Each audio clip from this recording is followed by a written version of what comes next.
Shall we call the meeting to order? Yes, if you could do that, just the study session, please. Great. I'd like to call the meeting to order for a study session, April 27th, 2021. It is 5:42. Thank you. Okay, well, I'm your agenda item. My name is Kevin Bommer. I'm the Executive Director of the Colorado Municipal League, of which the town of Wellington is a long-standing member. It's my pleasure to be here. Not my first time here, certainly probably won't be my last. And I've been asked to come up here just to talk to you about a few items and answer any questions you have. I'll give you the abbreviated version and then of the presentation here, and then you'll have it, and you'll have my email address and my phone number. You can call me anytime. So let's go ahead and go to the next slide. Here's what we'll talk about today.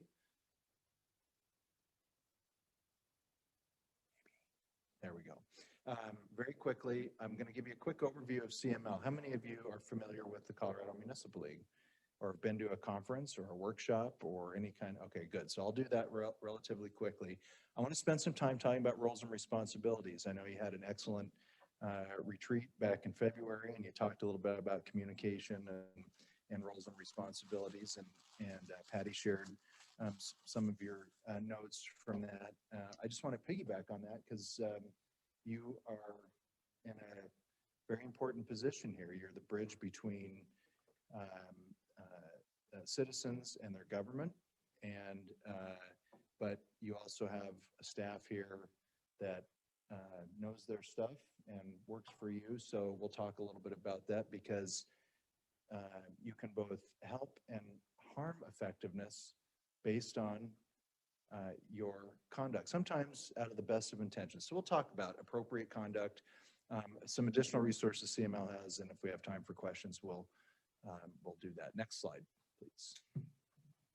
So what is CML? Next slide, please. CML is a membership organization. It's a nonprofit, nonpartisan association of 270 Colorado municipalities. There are 272 official incorporated municipalities in Colorado. One of them shouldn't be. That's Bonanza City in northern Saguache County. So I'll never get them as a member because there's like one person that lives there. And if you have any connections out in Sheridan Lake, out on the eastern plains, that's the one fish that I want to get to be almost to 100%. Anyway, almost the entire state of Colorado's municipal population are members of Colorado Municipal League.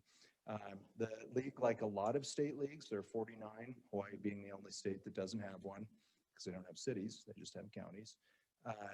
A lot of state leagues were established at institutions of higher education, and CML was no different. It started as on campus in Boulder at CU in 1923 and lived there for a little over 5 years before moving out. But at the very first annual conference, which if you've ever been in the CML building, there are pictures of right outside my office. We will be open again, so you can come look at them. But about 15 municipalities came together at the first annual conference and adopted bylaws and dues and established the organization. And it's been operating ever since. We're getting close to 2023, which means we're coming up on our 100th anniversary.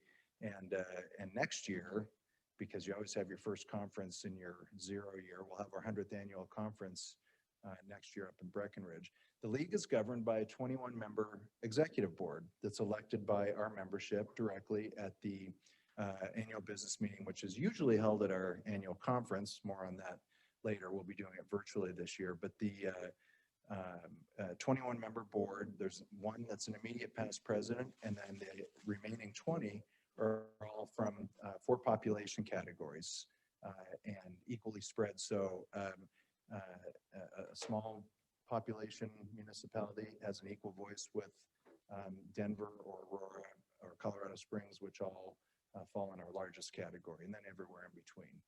We have a small staff, lean and mean, 15 full-time employees and 2 part-time employees. And with no insurance pool, that's pretty common, a small staff that's primarily focused on a couple of things. Next slide, please.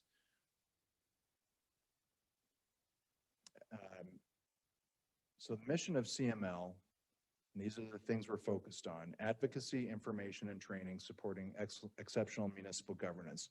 This is stuff we do every day. Our day-to-day activities are all built around supporting that mission. Next slide, please. The vision, looking forward, what are we trying to achieve? Empowered cities and towns united for a strong Colorado. So what does that mean? That means whether it's Denver or Dove Creek, every municipality in between is working in unison towards common municipal goals. Now, in this world, that seems nuts, right? And this day and age is as political as things are, but there are core municipal values that the league exists for you to try to promote and to help you work together with other municipalities, because our vision, our view is that when municipalities do work together towards common goals to strengthen municipal governance, then everyone who lives within a municipality is better for it. Next slide, please. So the league is your league. It belongs to our members. The building is your building. Roughly 75%, give or take, of the league's revenues are derived from municipal service participation for your dues. So I always know who I'm working for. I work for all of you. That's not the case with other state leagues. Some have a whole lot of associate membership, corporate donation, all that, and lower membership fees. I still think they work for municipalities, but if anyone ever questions that, they have to deal with that. I don't have to question that ever, because without our members, the league doesn't exist. The building is located in downtown Denver, close to the Capitol. That's either good or bad, depending on your point of view. It's good for us, and even this year, not being so normal, but we have access to make sure that municipalities are directly represented and can get down there real quick to make sure they're listening to us. But it's also your headquarters for everything municipal, the information and training part, and particularly information. Even though small staff in the office right now, we are accessible to assist you. And when we are all back in person again, you can always come in the building. If you just need a place to sit down and read a book, or you need some information or whatever, you stop by, it's your building. Again, CML exists for our members and also because of our members. And I always like to say, trust me, I'm from local government, I'm here to help. And you know, that goes over better in cities and towns than it does at the State House, but that's why I don't go to the State House that much anymore. Next slide, please.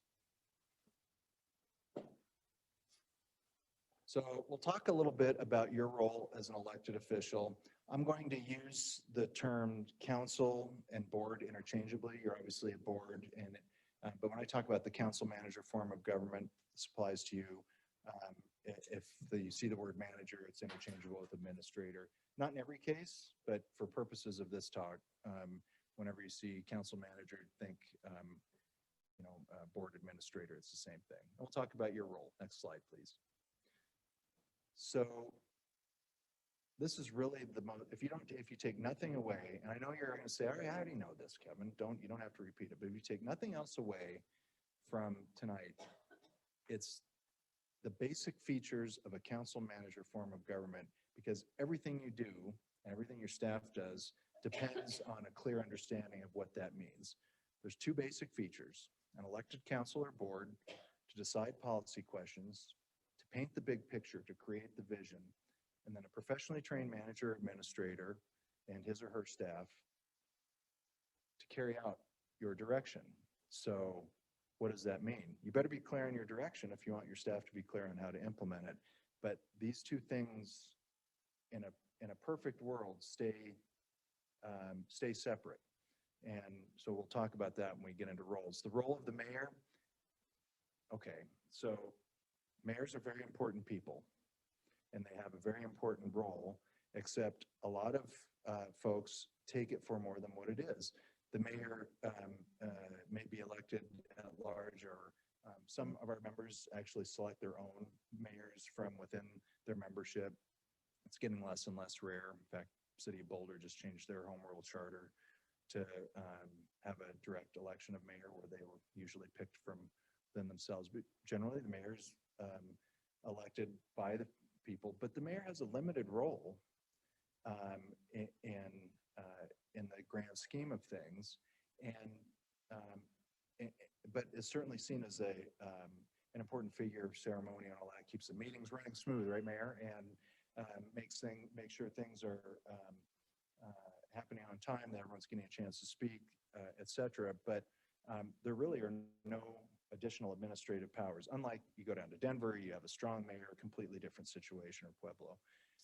So that's important to remember in terms of that council manager form of government, that the mayor, while have some important roles, really functionally acts in the same role as the rest of the elected officials and with no additional administrative authority. Next slide, please. So here's what that looks like with a graphic I stole from ICMA. So in the council manager form of government, the voters are always at top, right? They're the ones who make the first and most important decision and who represents the town of Wellington. That's you, the governing body. So you're next, and then your manager, and then department heads and other staff. There's no jumping line here if it's being done properly. That means that the governing body directs to the manager or administrator the policy. The governing body says, we think we want to do this, creating that big picture, you have a big canvas to paint on, the future of the town of Wellington and what you want it to look like. And then you give that direction to your staff, to your manager, your administrator, the manager, administrator then figures out with the staff how to implement that vision. Next slide, please. So I've got 10 slides on roles of elected office. I'll move through pretty fast. And like I said, you'll have this afterwards. Let's go ahead and go to the next slide. So the roles of being an elected office. One, setting public policy. It's not easy. Especially in a smaller town, everyone knows everyone.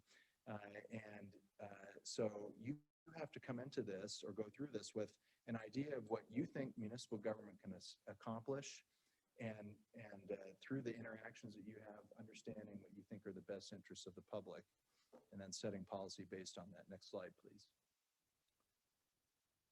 Be professional. So despite some of the toxic ways in which people communicate with each other, especially through social media and email and all that, the public still expects you to be professional. When you're talking about decisions you're going to make or how you're going to vote, they expect you to show your work, be rational and analytical. You should be able to demonstrate that your proposed programs, ideas, whatever, are going to achieve intended outcomes.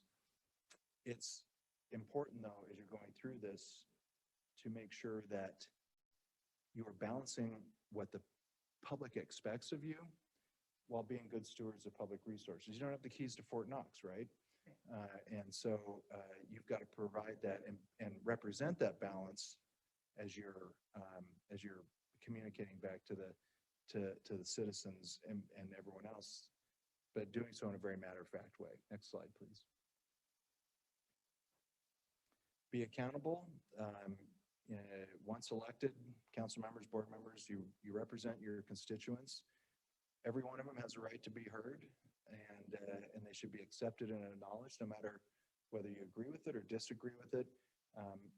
Everyone, as long as hopefully people are presenting their opinions in a respectful manner, should be able to do so in this forum or when they see at the corner store or whatever, because the public is integral for this whole process to work, and especially to give it legitimacy. Next slide, please. Be a big picture thinker. This is the canvas part I was talking about. So when you're thinking about questions before you, it's not just what's right here in front of you.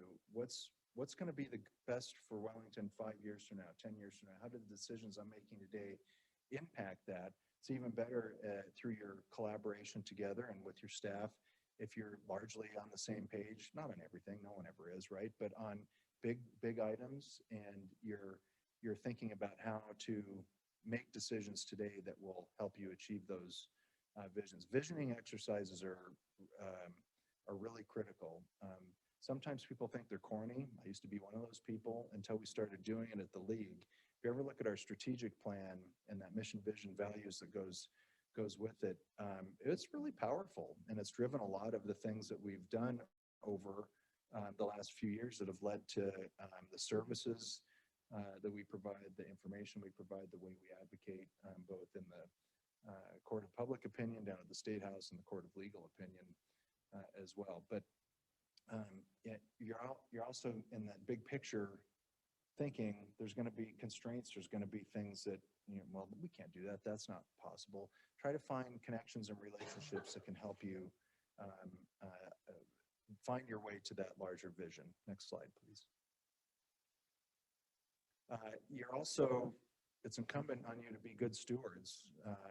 So we talked about listen and respect citizen views, represent them, not just the folks that are talking to you today, but the people that are going to be living here, working here, 5 or 10 years from now. But look, let's face it, sometimes you're going to be asked to make a decision that is going to make you uncomfortable. And you may have most of the folks at the post office saying, don't do that, that's the wrong thing to do. If in your belief as being a good steward for the town, that what may be unpopular today is good for the common vision, the greater good of the town and its citizens in the long term, that's what being a good steward is. And you will be put in uncomfortable spots. You may have to explain it from time to time. People may still think you're wrong, you're dead wrong, right? But trying to work your way through those decisions and identify that long-term what's best for the town should be your primary goal. Next slide, please.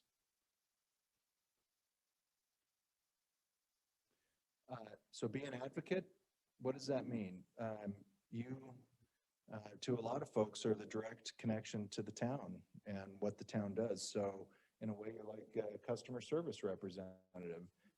Be that conduit between citizens and the services that the town provides, programs, and that goes the other way around too. When you receive information, pass it on to your staff. But whether it's true or not, and I think in this town it probably is, citizens see mayors and council members or board members as the ones that are most responsive to their concerns because, yeah, I voted for you.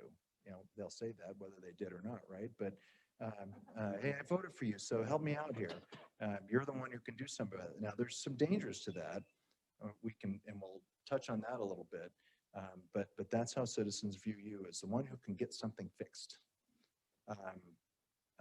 But if in that interaction you can say, here's what the town does do, here's here you can contact for more information, it's a great support role to play. Next slide, please.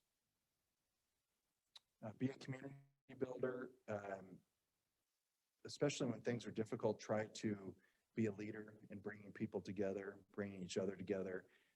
Look for opportunities to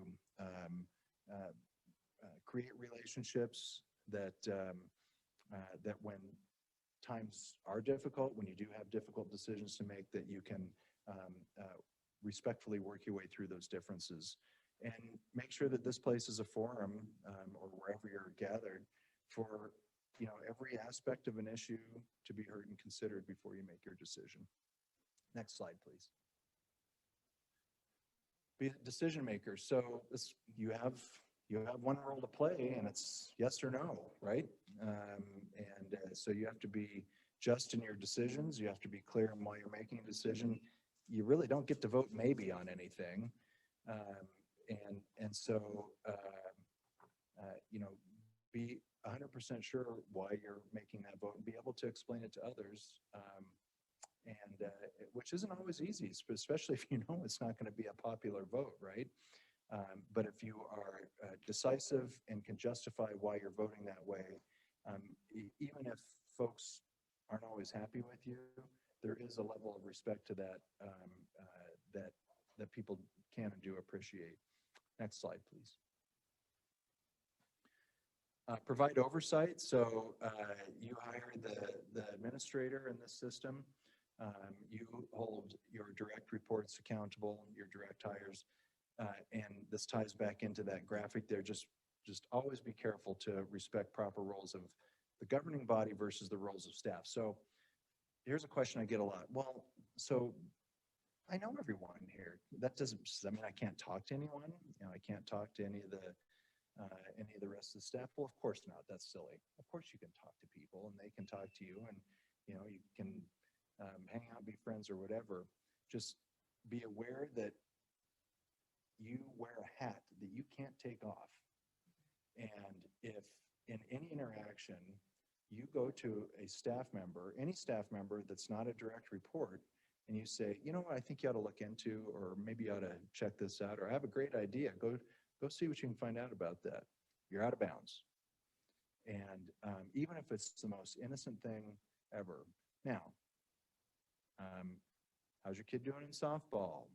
What's the weather going to be like tomorrow? Of course, these are normal conversations you can have with anyone, with staff or each other. And so it's not like a Chinese wall where you can't have a conversation with anyone that isn't one of you.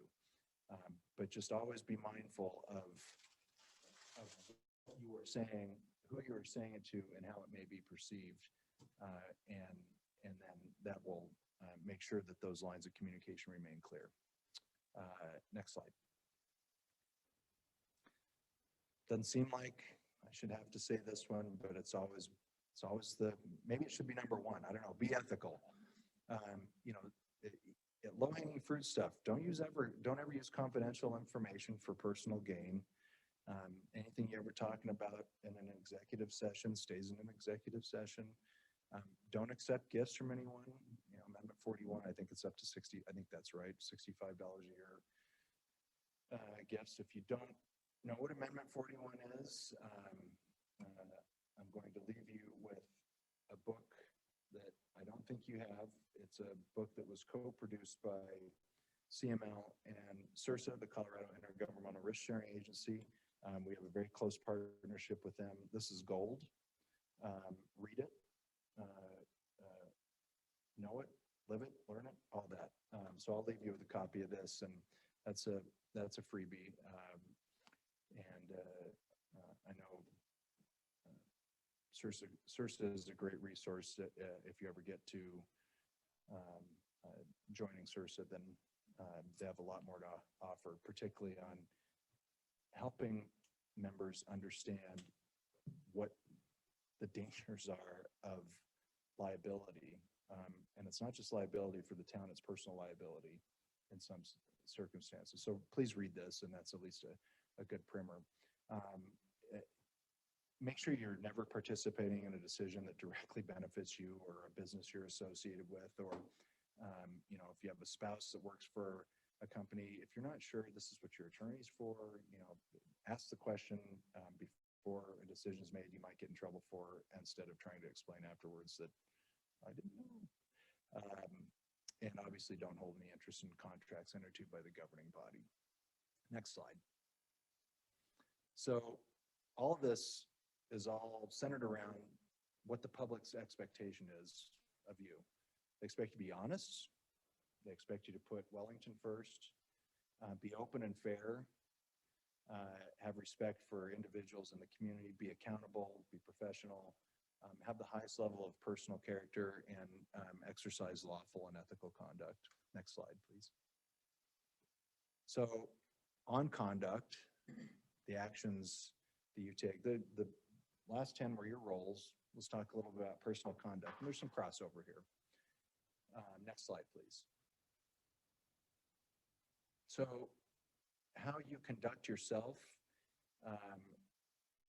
with each other, with staff, with members of the public, has a impact on your effectiveness as a governing body member, as a member of the board, both positive and negative. So my kid played, any of you know what the Sims are, any of the Sims game? So my kid played that all the time. And when the Sims were in a good mood, they had the green diamond and you could do things to make them happier. If you weren't feeding them or taking care of them, or the house was a mess, you know, they get grumpy and it turns red. It's the same thing. It's the same thing. Your actions will have that kind of impact. It can either be positive and a good example to others, or it can be negative and, you know, people don't want to talk to you or interact with you. The easiest thing to do and the hardest thing to repair is to be mean to each other, to create division, to you know, take someone down or tear someone down. And this is a personal passion of mine. I can say this because CML is a nonpartisan organization. Partisanship has no place in municipal government. That does not mean that elected officials don't come into the job with their personal political convictions that help fuel their decisions and guide them. That's not what I'm talking about. But you know, if I go outside, there's no potholes in Wellington, but if I did find one, I couldn't look at it and say that's a Republican pothole. It's not. That the job of municipal officials is service oriented and to fix things, make things better. And while your motivations may be driven by your personal politics, you weren't elected in a partisan way.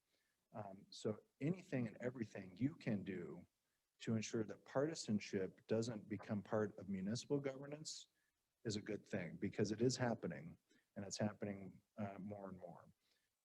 And so I'm happy to talk about that more anytime, because it is a passion of mine, and I do think it is creating harm long-term into effective municipal governance, and especially trying to sort out well, you know, what do I believe, and then how do I put that into effect with my votes, with my decisions, with my explanations, and not make it partisan.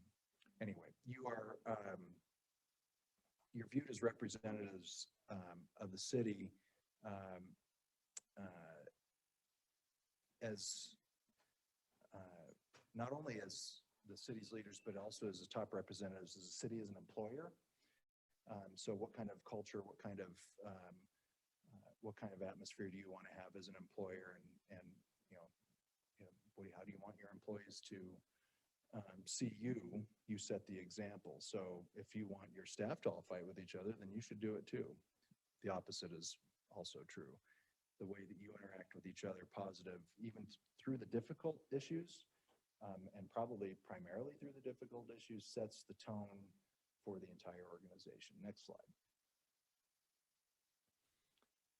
So this is, I touched on this before. You hold actual and perceived powers.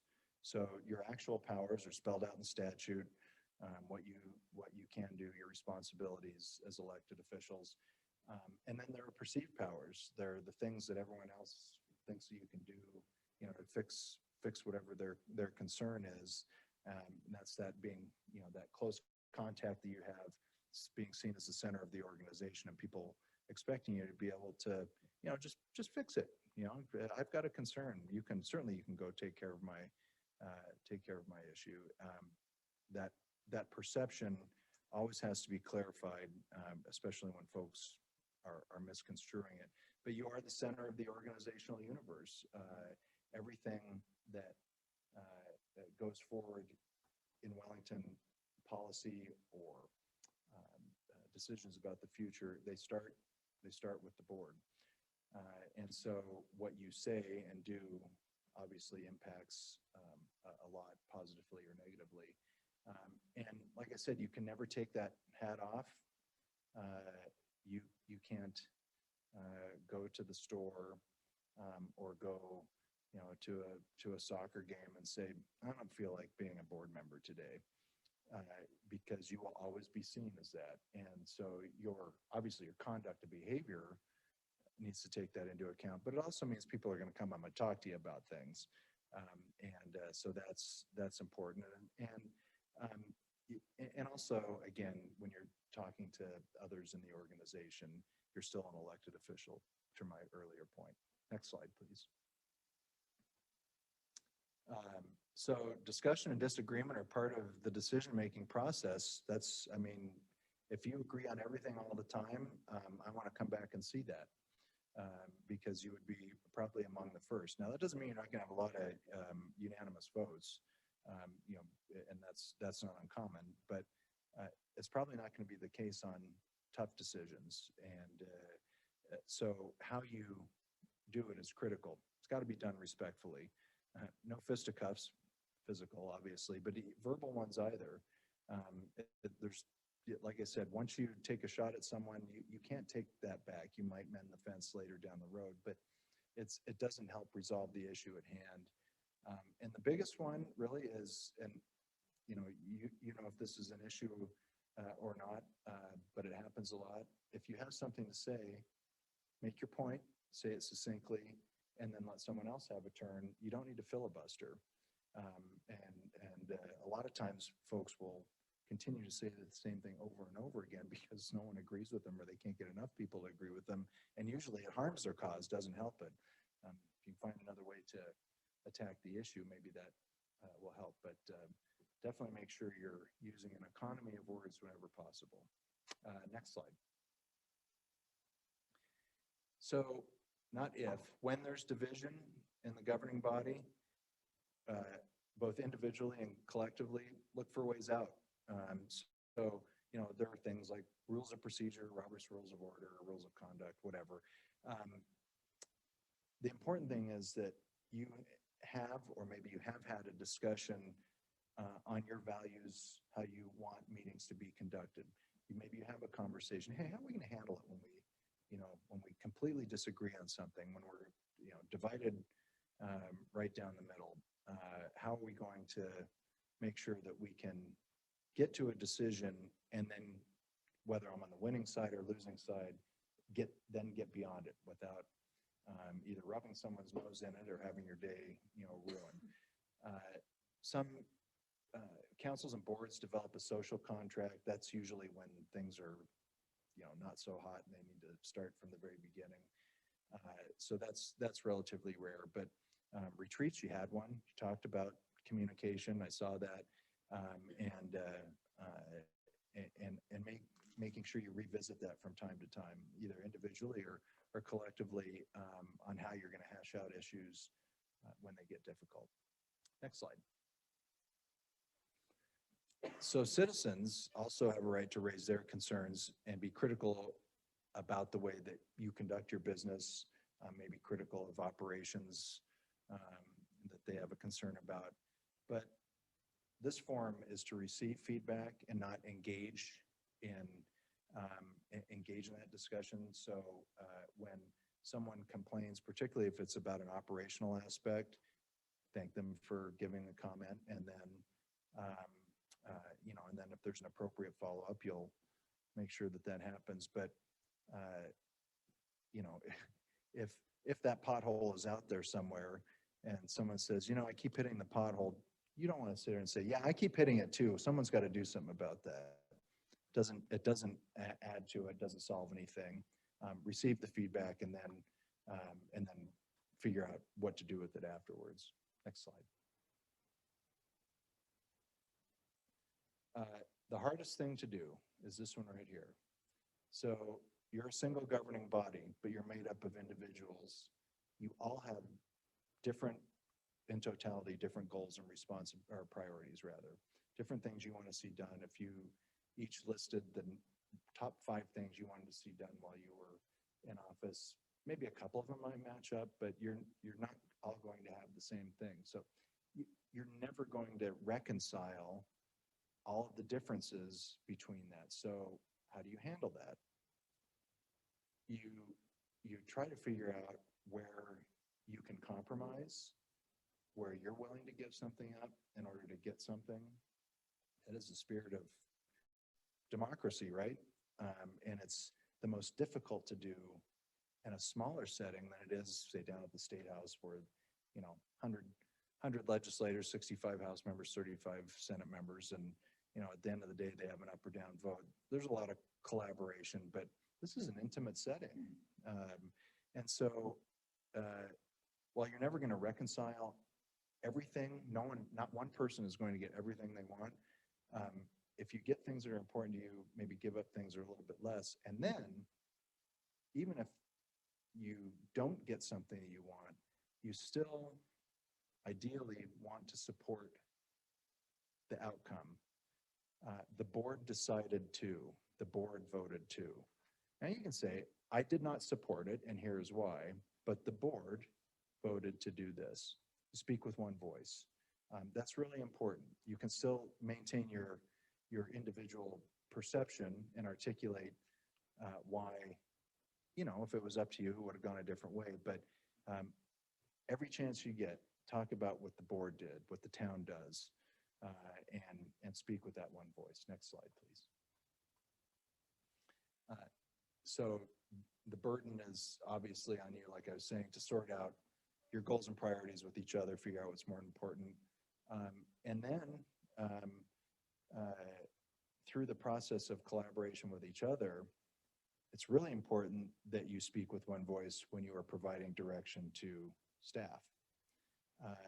You can't have the board, all of you or some of you saying something completely different to staff. I think you should be doing this. I think you should be doing this. And those things are in conflict with each other. So as you get through the process of compromising, collaborating, make sure that the direction ultimately that you give to Patty, the rest of the staff, is absolutely crystal clear. No ambiguity, because that creates additional problems. Next slide. Your manager, your administrator is a resource to help you do well and look good while doing it too. There isn't one city manager or a town administrator that I'm aware of that does the job for glory and recognition. They do it because they care about local government, they're passionate about good governance, and they want their governing bodies to be effective. When something upsets you or concerns you, and you want to bring it up, make sure that the first time that you raise it isn't in here. No surprises. If there's something that you need to know more about, don't put staff on the spot in the middle of a board meeting. Say, I need to know more about this. Can we do some research and then talk about it at an appropriate time? You'll get better results out of it. Next slide, please. So keep in mind that everything the staff is doing reflects your policy decisions. And that's really critical, especially if you're newer, more newly elected, and you didn't like things that were happening before. Obviously there's a desire to change. You have to meter that a little bit. You can't, or it's unwise to try to clean house, throw everything out, start all over again. Again, search for those highest priority things, and then make sure that staff is clear. Again, your decisions are direct the staff what to do. So if there's concern about what the staff is doing, better check and make sure that you've been clear on what you asked them to do. Build on successes. Look for, whether you were here or not, look for the things that work, try to repeat them. Look for the things that didn't work so well, make sure you try to avoid them. Next slide, please. So, for newly elected officials, it's always good to understand a role, how roles are changing. Someone who's newly elected that was never held office before, you were a citizen before, now you're an official. You might have been an outsider before, especially if you haven't been in elected office, and now you're an insider. You may have been, if you're re-elected even, you may have been in the minority among your colleagues on issues, one issue or multiple issues. You may be in the majority now or vice versa. This happens where folks come on to boards or councils and they've been outspoken critics of what the city's been doing or the town's been doing. Well, now you're a representative. So, if you're still being critical of what's happening, well, you're kind of criticizing yourself at that point. And obviously, I see this a lot. People that have been single issue proponents, only one thing is important to them. Now you have to make decisions on everything that's put before you. All issues decision maker. Next slide, please. It's really important to know when your role is changing. So you are now the ultimate insiders. The second you became elected, whether you want to be or think you are or not, like I said, people expect you're going to take care of things and they're going to contact you directly to do it. So make sure you understand your role. These two bullets are a lot of what this is about. If oftentimes misunderstanding your role can increase the risk of liability for the town and for you personally, and absent liability can reduce your effectiveness. So being part of, again, this decision-making body requires collaboration and consensus building. Next slide, please. So again, summary, recognize your role, roles of others, stay in your lane, make sure you are within your job description as a board member, mayor pro tem. Do everything you can to act as a we, not an I. We decided, we voted, we're going to implement this. You're on a team, so be a team. Even if sometimes you're grumpy with your teammates, that's every professional amateur kids little league sports team I know of. Not everyone gets along, but you're still a team and you're still trying to achieve something. That's the way to approach it. Be really, really cautious about outside pressures. Be very deliberative and make sure you understand where those pressures are coming from and how you're going to resolve them. And then check your personal motives. You may, again, have things you personally believe are, these are the things we have to do, but ultimately work together to decide what's best for the entire town. Next slide, please. So let me very quickly, with a couple minutes here, I'll go through some additional resources that the league has for you, and then we can see if there's a minute or two for questions. Go ahead, next slide. So I keep changing this slide. It had a lot of things stricken. So our June conference is canceled. And so we're go to the third bullet. We're having our special conference at the Westin in Westminster, which is where we're going to be for our annual conference last summer. And you'll see more on that coming on the CML site soon, including registration information. But it'll be a 3-day in-person conference at the Westin. We expect it to be capped, maybe not as low a cap as I think. That just depends on how things go. But if not everyone's able to attend, we're going to have a virtual conference as well, not too long after that, which will repeat some of the things that were in the live conference and then some additional content. If you come to the in-person conference and the virtual conference is no extra charge.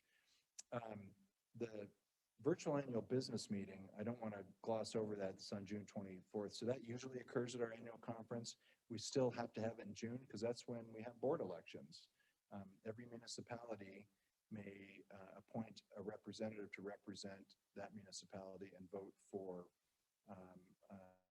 the entire slate of candidates, not just a single population category, but they're all at large seats. So it's important. I want to encourage you to do that. The policy statement for the following year is also approved. And because we can't do it at the conference, since we're not having one, we're also going to do our legislative update. Legislature may still be meeting on June 24th. I have no idea, but I want to talk about that. And then upcoming conferences, and note there's a couple in the neighborhood, particularly the Loveland conference. I'm looking forward to that at the Embassy Suites there, and maybe the I-25 construction will be done by then. So the conference, if you've never been, how many have been to a conference, did you say, at CML conference? Okay. That is, in a normal year, about 1,000 of your closest friends, mostly elected officials, some staff, that all get together, and it's a great opportunity to learn from each other and network. It'll be maybe a little bit more restricted this fall, but other special conference, but I highly encourage you to do that. at some point. Next slide, please. We also do a lot of training and outreach. It's been mostly webinars, exclusively webinars lately. We'll have a good governance workshop for elected officials coming up in the next couple of months. It's geared for newly elected officials, but not exclusively. And so we're anticipating doing that virtually again this year, just because of timing, but we'll get back to doing those in person at some point. And we'll be doing our fall district meetings in person this fall. I think Kersey is where we'll be, up in this neck of the woods in September, October. So keep an eye out on that for that. And then we have a boatload of things that we print and also electronically. Our newsletter, which you can get electronically. If you get the paper version, you want the newsletter, you email me and I'll make sure that gets fixed. It looks the same, but you get it literally almost a week earlier in your email box. Knowledge now on specific issues, books and many publications. We just, I think our most recent publication is an update to our open meetings and open records book.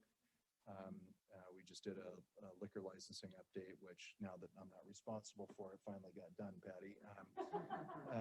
We've been talking about that for years anyway, and others as well. And then during the legislative session, our State House report, action alerts, and our updates all come out by email. If you've seen those, we had the elected officials digest we were doing on specifically COVID related issues, and you may have seen that. We've suspended that now, and are just, if we have newsy COVID things, we'll put in the CML update. Next slide. So thank you for your service. I'm available for questions with whatever time. And afterwards, that's my email address. You'll get a copy of the presentation. And I really just encourage you to contact me at any time if I can help you, or have Patty reach out to me. Thank you, sir. You betcha. Anyone have any comments? It's a good time. Not much, but sorry for not owning up my end and being tardy. That's sure, but appreciate all right. coming down. No, my pleasure. Look, I'm up I-25 all the time. I'm a Wyoming grad, so I live and breathe going up down I-25, and hope to again this fall with football season back on. So, but I often stop and get a sandwich or something in Wellington. Anyway, it's a great town. My stepdaughter Christy actually works at the animal hospital here in town. Oh, all right. Yeah. Nice. So she loves Wellington. She lives down in Fort Collins, but she loves it up here. Great town. Got a lot going on. I'll leave the stuff with Patty, and again, just holler anytime you need anything. Well, thank you very much, sir. Thanks, guys. So I've known Kevin for 15 years through a variety of things. So one of the things that he talked about was that CML conference, and I'll send an email out about that very shortly. And so you can let me know if you'd like to attend, because registration will go hot and fast. So as soon as it comes out, we'll get those of you registered that want to attend. And if you want to spend the night, we'll have to get those hotel reservations made really quickly. So thank you for your time on that. I think it was a great presentation. He mentioned CIRSA, which is something that we'll be presenting to you at a later date, because that would be a budget request, but they are incredible risk managers, and somebody that it's an association that I'd highly recommend we participate in. So thank you. But 1 minute, we'll get this thing started. Huh? Okay.